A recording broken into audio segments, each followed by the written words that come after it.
Ibu-ibu yang setiap hari nggak pernah absen belanja ke pasar, merasa nggak sih kalau harga-harga saat ini serba turun?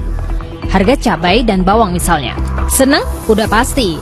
Lumayan kan untuk menghemat uang belanja, sisanya bisa ditabung. Tapi tahukah Anda kalau kondisi ini ternyata tidak ideal loh?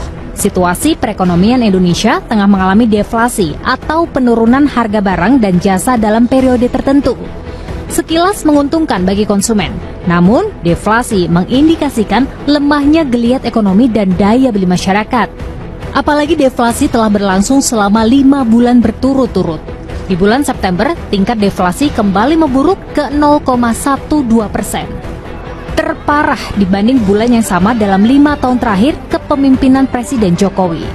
Lantas apa yang menjadi penyebab daya beli kian menurun? Artinya dari sisi lapangan pekerjaan terbatas, dari biaya hidup semakin mahal, sehingga ada kecenderungan kelas menengah yang bawah nih, yang rentan, itu memang menghabiskan uang untuk belanja dari tabungan, pemakan tabungan. Jadi permintaannya rendah. Salah satu yang langsung terpukul adalah para petani kubis di Magelang, Jawa Tengah. Ratusan kilogram kubis siap panen dibiarkan membusuk di tengah ladang. Pasalnya, jika dipanen, hanya akan menambah ongkos angkut dan membuat petani kian merugi. Saking anjloknya, kubis yang biasa dihargai Rp1.000 per kilo, kini dihargai Rp300 hingga Rp500 per kilogram. Bayangkan kalau para petani ini adalah pengusaha. Daya beli masyarakat yang menurun otomatis membuat tingkat produksi berkurang. Imbasnya, efisiensi digencarkan, PHK pun tak terhindarkan.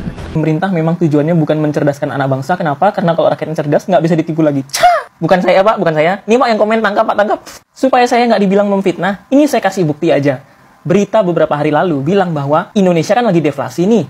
Tapi pemerintah malah bilang, oh ya, bagus dong. Berarti pemerintah sukses mengendalikan harga. Ini kalau ada yang percaya, emang kebangetan udah. Deflasi itu penurunan harga barang dan jasa secara terus-menerus. Penyebabnya apa? Daya beli masyarakat turun. Kenapa kok daya beli masyarakatnya turun? Bisa jadi karena pendapatan menurun, ekonominya nggak stabil, atau pasarnya nggak menentu. Apa buktinya, Bang? Kemarin saya lihat di berita, ada orang jual bayinya 15 juta. Jual bayi? Ya gimana? Hidup nggak bisa. Kemarin juga ada berita ojol sampai harus mengakhiri nyawanya sendiri. Karena nggak bisa bawa uang ke rumah.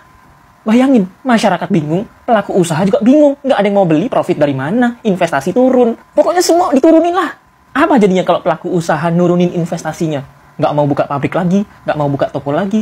Apa jadinya? Pengangguran, karyawan pada di PHK. Apakah ini kesuksesan? Jadi jangan kebalik. Bukan pemerintah berhasil menurunkan harga, tapi harga udah diturunin, masyarakat nggak mampu beli. Terus kenapa pemerintah bisa ngomong, oh kita tuh sukses mengendalikan harga? Makanya, jangan gampang percaya sama berita. Silakan kalian semua baca buku ini.